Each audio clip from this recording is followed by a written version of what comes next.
What's going on, you guys? It's your man, 2Down Dan, back with another video, and today I'm giving you a comprehensive breakdown on downshifting, my exact process for downshifting, what I'm thinking when doing it, and why I do not rev match. I don't recommend it, I don't think you should do it, and I think it's completely useless, to be honest. So stick around, and I'm going to show you the process for regular downshifting, explain what rev matching is, and really try to cover the whole 9 yards on this topic, because I have been getting a whole ton of comments and questions about how to downshift your motorcycle and do it smoothly, and you don't want to put strain on your bike, and I hear this and that, and honestly, most of what I hear is complete nonsense and garbage. But before I get into downshifting and give you my whole take on it, let me talk about my gear real quick, because if you're riding your bike, you got to be geared up. Okay, well, number one, buy a Moto kit, because I know you don't have one of those yet.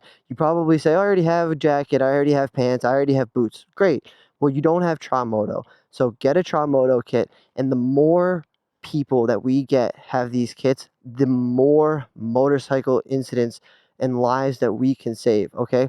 Most motorcycle deaths happen due to blood loss, and we can prevent the blood loss with everything that's inside of these kits.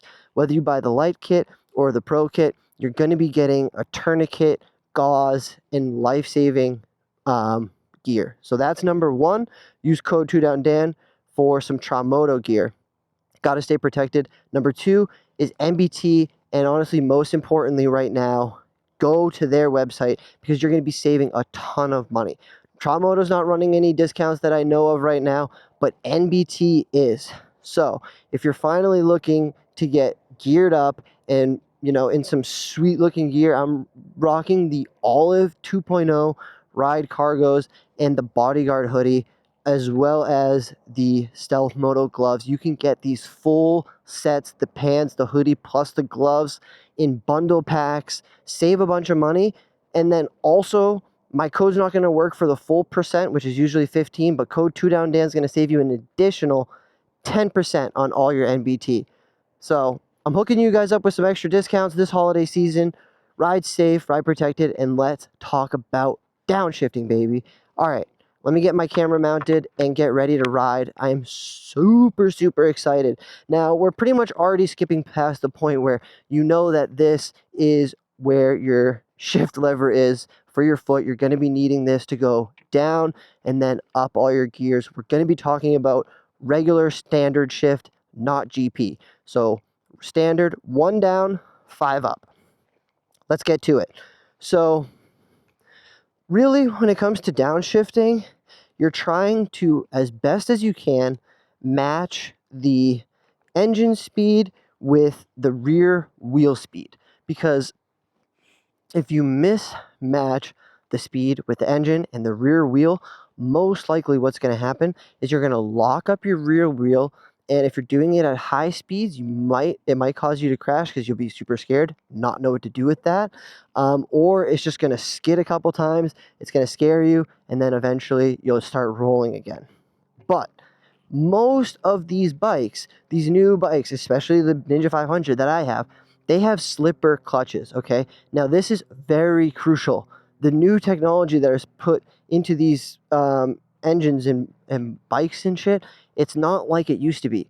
They're good to go. Like, they're made and ready for beginners to make mistakes and to downshift at too high of RPMs. The slipper clutch handles that and lightens the impact that you feel. Usually, if you're downshifting and you know what people say is, like, if you're not rev matching and properly matching the speeds right, okay, well, then you're going to feel a big jolt. Well, that's not necessarily true, because one, even if you don't perfectly match it, like I said, that slipper clutch comes into play and deals with that adjustability. So I'll get on the road and show you what a bad downshift will look like, and I'll also show you what good downshifts look like, and I'm going to keep this as clear as I can so that you guys can see the RPMs and pay specific attention to the numbers, because what I'm trying to do is, if you've seen my other videos, you know how to upshift, and you know how to ride a motorcycle and stuff. So today we're focusing on the downshifting part.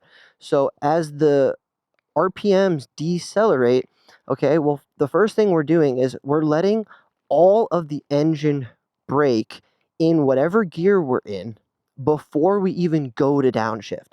Because if we don't do that, that's that area that we were just talking about, right? Where you're going to lock up the rear wheel because you didn't allow the engine brake to slow down to match the speed of the rear wheel. Now, if this is all sounding, oh, Dan, like this is confusing, I have no idea what you're talking about, well, that's literally honestly fine and it doesn't matter because once you get on the road and on your bike and start doing this yourself, you feel it naturally and it all makes so much sense. Like the second for like the first time or whatever, you roll off your throttle too quick and you feel all the RPMs just like super slowly, start going down and you feel the bike slowing down for you without the brake, you're like, oh wow, okay, there's my engine braking.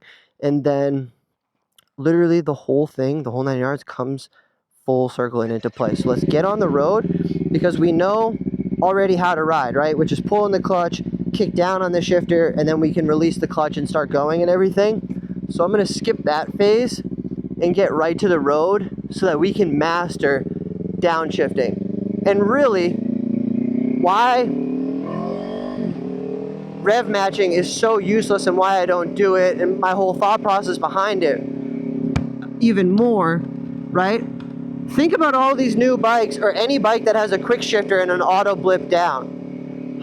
Interesting. How can you blip the throttle if you don't need to roll off the throttle to shift up, or when you're going down, you just click down?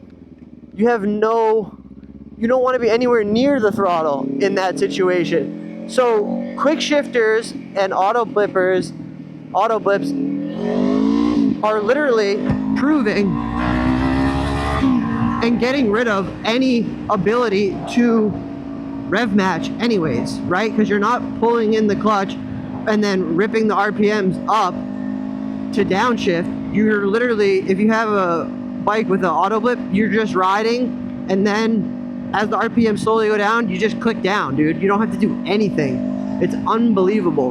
But for this bike, for the Ninja 500 and everything, if I wanted to downshift right now, I'm in third gear. I'm barely going at 6,000 RPMs. If I wanted to downshift, first off, I would kind of need to be going into a corner or something like that because I really wouldn't want to slow down that much on this road. So for example, I'm going to take this right turn, right? The second it hit 4,000 RPM, that's when I pulled in the clutch, kicked down, and then got back onto the throttle. Same thing here. I'm in second gear. Now I can kick down, roll back, release the clutch slowly, and roll back onto the throttle. Your little U-turn, pull in the clutch fully, just hold the bar steady and let the bike come around. Release the clutch, back onto the throttle. Now, let me talk about this real quick for a second before we get back out onto the road here. So neutral up, all good. So when we get out there, I'm going to try to go back down to the busy section where there's more lights and more stop and go sections so that I can explain, okay, me rolling onto the throttle, you're gaining the RPMs, and then you'll see I'll allow the engine to brake and then I'll downshift. But pretty much what I'm trying to do is, for the Ninja 500, really just allow the RPMs to drop all the way back down to 4,000. Once I know the RPMs are at 4,000, I can pull in the clutch, and what pulling the clutch in is going to drop the RPMs completely. You're killing all of the power to the engine, and then releasing it puts that power back to the engine, right? So that's why if you're doing it from too high of RPMs, you drop it, and then it only goes back up a little bit when you put the clutch back out. That's where that massive, wheel skid might happen and everything. But again, I've never had that happen because I'm on a Ninja 500. I have a slipper clutch to deal with that, and I'm also not downshifting at 8,000 or 6,000 RPM. Let the bike engine brake and then downshift. You do not need to match the engine speed that particularly with the rev match. Like, people think rev matching is like the end all be all thing when it comes to motorcycles and how to shift, and it's just not true at all. No MSF course is going to teach you to downshift. I mean, rev match. No manual has ever said anything about rev matching. It tells you how to downshift normally, and the only people that really think rev matching matters are, I don't know, I would say like a little bit older people, maybe like 40s or 50s, who have been riding bikes and been auto fucking whatever, you know what I mean? Been doing rev matches for a while. I don't think anybody like young really cares about rev matching like that. Like, bro, every rider I watch that makes footage, none of them, I mean, exactly, they're all riding bikes with auto shift up and quick shifter up and auto blip down. So it's like they're just clicking with their foot. They don't have to do anything with the clutch. They're hardly even touching it anymore. And the last thing you're going to be doing is blipping the throttle during auto shifts and stuff. So really, anything I'm saying right now is completely invalid if you're on like one of those bikes. Downshifting becomes so easy. You just let the RPM slow down and then boom, click in, downshift. But for the 500, even if I wanted to downshift right here, boom, let it go to 4,000, pull in the clutch, slowly release the clutch, and then roll back onto the throttle quickly, you know what I mean? Well, like, not quickly, but like, don't just dump the clutch and then not get back onto the throttle. Like, yes, you're downshifting, but you're downshifting for a purpose, and then to either continue riding in a certain direction or whatever, unless you're coming to a full stop. We're gonna come to a full stop right around this corner, and I'll talk about my downshift thoughts as I do that. Right, so like I'm in third gear right now, just kind of putzing at 5,000 RPM. I'm on the front brake now, and I'm gonna pull in the clutch and drop to second so that I can get more braking. Same thing for the first gear now. Now I'm literally clutch pulled in. I can release the clutch too if I wanted, but mostly just clutch pulled in and on the front brake, just guiding myself down this road right now.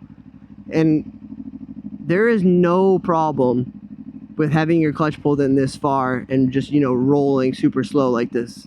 That has no strain on the clutch or anything like that. I do it all the time. And we're gonna go slowly through here, up this hill. So first gear, go to second gear, go to third gear, fourth gear, and then I'm hoping that we'll have the downshift soon. But oh man, it just feels nice to kind of be flowing finally. I was trying to start this video for a little bit and then I got all sweaty, but dude, now that we're riding, oh shoot, that was ZX4RR. Yep, ZX4RR. Okay, so fourth gear, and the RPMs are going down, 4,000 RPM, pulling the clutch. Okay, now that was an emergency stop. I just pulled in the clutch there and dropped down 2 or 3 gears.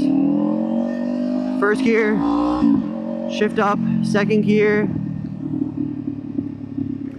make this corner to the right.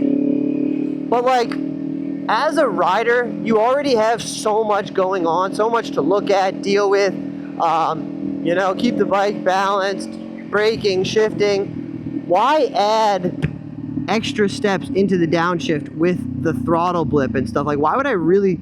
It's just, honestly, every time I've done it, it's felt very, very dangerous for me. Like, I'll be coming to a stop like this, and then I'll be ripping the throttle and not fully pulled in on the clutch, and then the bike is flying forward, and I'm just like, dude, no bueno on that. Like, I just don't like it.